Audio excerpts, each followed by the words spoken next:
پوری قوم آج آزادی کا جشن منا رہی ہے اور میں نے سڑکوں پہ موٹر سائیکل دوڑاتے اور باجے بجاتے نوجوانوں کو دیکھا ہے۔ ان کے چہرے پہ ایک جوش ہے، جسم میں ایک ولولہ ہے، آنکھوں میں کچھ کر کر گزرنے کا عزم ہے۔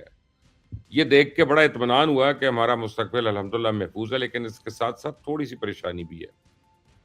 اور یہ پریشانی مجھے ہر یوم آزادی پہ گھیر لیتی ہے، کیونکہ میری عمر کے لوگوں کے لیے یوم آزادی صرف خوشی منانے کا دن نہیں ہوتا، بلکہ ہمارے لیے یوم احتساب بھی ہوتا ہے۔ کم از کم میں اپنی ذات کی حد تک تو یہ کہہ سکتا ہوں نا کہ ہر سال 14 اگست کو پیچھے مڑ کے ضرور دیکھتا ہوں کہ اس سال کیا کھویا، کیا پایا، میں نے اپنی ذات کے لیے کیا کامیابی حاصل کی، اپنے اہل خانہ کے لیے کیا کیا، اپنے سماج کی ترقی اور بہتری میں میری کیا کنٹریبیوشن رہی ہے، اور اپنے ملک کی ترقی کے لیے میں نے کیا کردار ادا کیا، کون سے مسائل ہیں جو میں نے حل کیے اور کون سے مسائل ہیں جنہیں آج ایڈریس کرنا بہت ضروری ہے، ورنہ آگے چل کے میرے لیے بھی چیلنج بن سکتے ہیں۔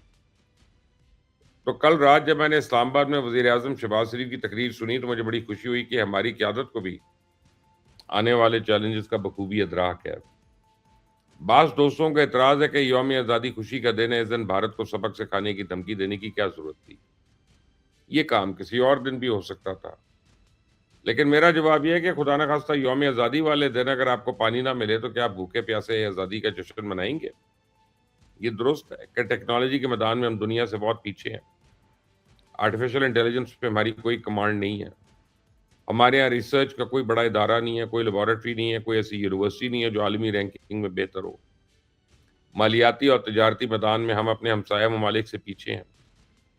ہمارا بجٹ مسلسل خسارے کا شکار ہے، ہمارے کندھوں پہ اندرونی اور بیرونی قرضوں کا بوجھ ہے، ہم مہنگائی کے عذاب میں مبتلا ہیں۔ دہشت گردی کے عفریت نے ہمیں چاروں طرف سے گھیر رکھا ہے۔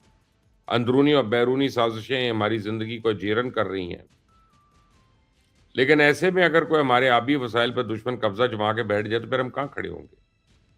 یہ کھیت، یہ کھلیان، یہ سب کچھ سوکھ جائے گا نا۔ تو آج ہم اپنا نظام چلانے کے لیے ورلڈ بینک اور IMF کے محتاج ہیں، کل کو ہمیں اناج کے لیے بھی کشکول اٹھانا پڑے۔ تو میں سمجھتا ہوں کہ پرائم منسٹر نے بڑے مناسب وقت پہ یہ بیان دیا ہے کہ بھارت کو سبق سکھانے کا یہی بہترین وقت ہے۔ کل جب بھارت آزادی کا جشن منائے تو اسے اس بات کا اعتراف ہونا چاہیے کہ اگر اس نے سندھ طاس معاہدہ توڑا یا پاکستان کے پانی سے کوئی چھیڑ چھاڑ کی تو جس آزادی کا وہ جشن منا رہا ہے نا، وہ آزادی خطرے میں پڑ سکتی ہے۔ دیکھیں، یہ آفاقی اصول ہے کہ آپ کسی بھی ملک کے حصے کا پانی نہیں روک سکتے۔ پوری دنیا میں 20ویں ایسے دریا ہیں جو کئی ملکوں کے دوران بہتے ہیں۔ ایمیزون ہے، فرات ہے، وولگا ہے، لیکن ڈاؤن سٹریم پہ موجود ہر ملک کو اس کے حصے کا پانی ملتا ہے۔ کبھی کوئی جھگڑا نہیں کھڑا کر دیتا، کبھی کوئی جنگ نہیں ہوئی، کبھی کوئی نیت صاف ہو تو پھر لڑائی کا سوال ہی پیدا نہیں ہوتا۔ لیکن بھارت کی نیت میں تو پہلے دن سے کھوٹ ہے۔ بھارت میں بہنے والے دریا بنگلہ دیش میں بھی داخل ہوتے ہیں۔ آپ دیکھیں کہ بنگلہ دیش میں بھارت کے ہاتھوں پریشان ہے۔ بھارت سارا سال اس کے حصے کا پانی روکے رکھتا ہے اور مانسون کے موسم میں سارا پانی اس کی جانب چھوڑ دیتا ہے۔ تو بنگلہ دیش مختلف عالمی فورم سے احتجاج کر چکا ہے کہ بھارت اسے دریاؤں میں پانی کی آمد اور اخراج سے متعلق درست ڈیٹا نہیں دیتا، لیکن بھارت کے کان پہ جوں تک نہیں رینگتی۔ پاکستان نے اسی لڑائی سے بچنے کے لیے اپنے 3 دریاؤں راوی، ستلج اور بیاس پہ سمجھوتا کیا تھا۔ سندھ طاس معاہدے کے تحت 3 دریاؤں کے پانی پر بھارت کا حق تسلیم کر لیا اور اسی معاہدے کے تحت 3 دریا چناب، جہلم اور سندھ ہمارے حصے میں آئے۔ تو اب اگر بھارت ہمارے بچے کچے 3 دریاؤں کے پانی کو کنٹرول کرنے کی کوشش کرتا ہے یا ان کا رخ موڑنے کی کوشش کرتا ہے تو پھر جنگ تو ہوگی۔